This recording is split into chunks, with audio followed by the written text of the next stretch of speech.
Black Lives Matter organizes Black Christmas to divest from white corporations and white capitalism.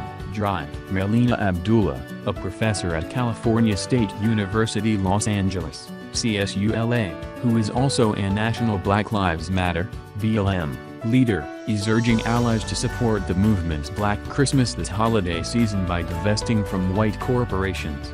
She claims white capitalism is an American institution that is inherently racist, therefore black people should pursue more collectivist approaches to economic empowerment. We say white capitalism because it's important that we understand that the economic system and the racial structures are connected, said Abdullah, a founding member of BLM who leads its Los Angeles chapter.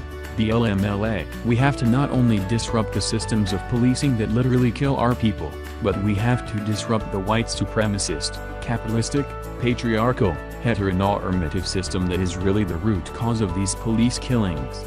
Abdullah, who descends from a family of Marxist organizers, made the comments on her weekly KPFK radio show called Beautiful Struggle, which features songs like 5 Million Ways to Kill a CEO as bumper music. She was joined by Drive. Anthony Radcliffe, also a professor at CSULA, who organized BLM's first youth activist camp last summer. Black Lives Matter and other organizations build a strong critique and understanding of racism and white supremacy and sexism and homophobia, transphobia, but we have to have as much hatred or vitriol against capitalism, Ratcliffe said. Until we start to see capitalism just as nefarious as white supremacy, we will always be struggling. BLM launched a Black Christmas website on Saturday which calls for no spending with white corporations through New Year's Day, encouraging supporters to donate to allied, Black-led community groups or Black-owned businesses instead. The website goes on to state, Donald Trump embodies white capitalism.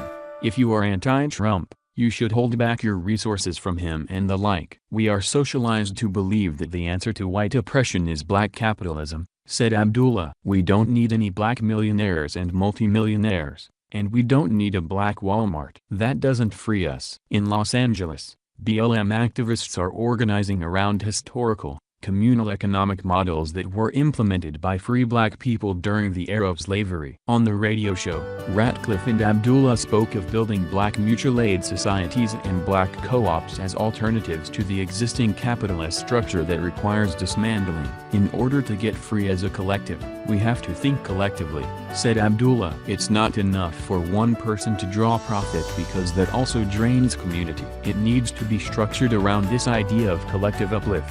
BLM has promoted Black Christmas every year since its founding, however many people remain unaware of its anti-capitalist motivations.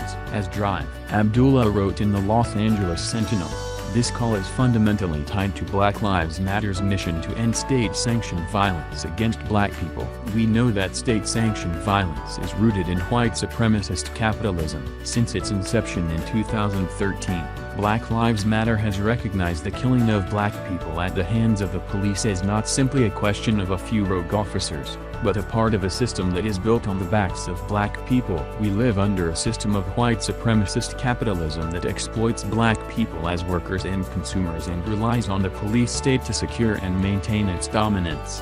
Previous Black Christmas demonstrations in Minneapolis, San Francisco, and LA resulted in activists blocking traffic near major airports during peak times of the holiday rush, inconveniencing many travelers. Last year, BLM LA disrupted Christmas Eve brunch at the Trump National Golf Club in Rancho Palos Verdes, California. According to Laced, protesters entered the dining hall and began singing protest carols, or classic Christmas carols reworded with mainly anti-Trump lyrics, to the patrons.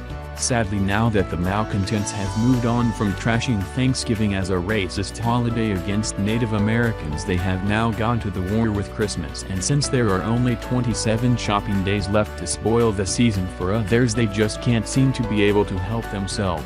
The Los Angeles chapter of Black Lives Matter, of course it had to come from California, is doing their part to actively promote Black Christmas as a protest against President Trump. While falsely representing the effort to bolster African American businesses, The message via the group's website makes it abundantly clear this is just another temper tantrum because Donald Trump is the president. This has to be one of the sickest displays of racism I have ever witnessed being done here in America. In their hate for President Trump, the people seem to forget that the so-called racist Americans didn't go to Africa to pick them up and make them slaves. Their own people sold them off to Muslim traders who in turn sold the slaves to Americans so they could work the fields. But even if this fact offends you, there is one awesome fact about America. Our doors are wide open and you can go back to Africa whenever you like.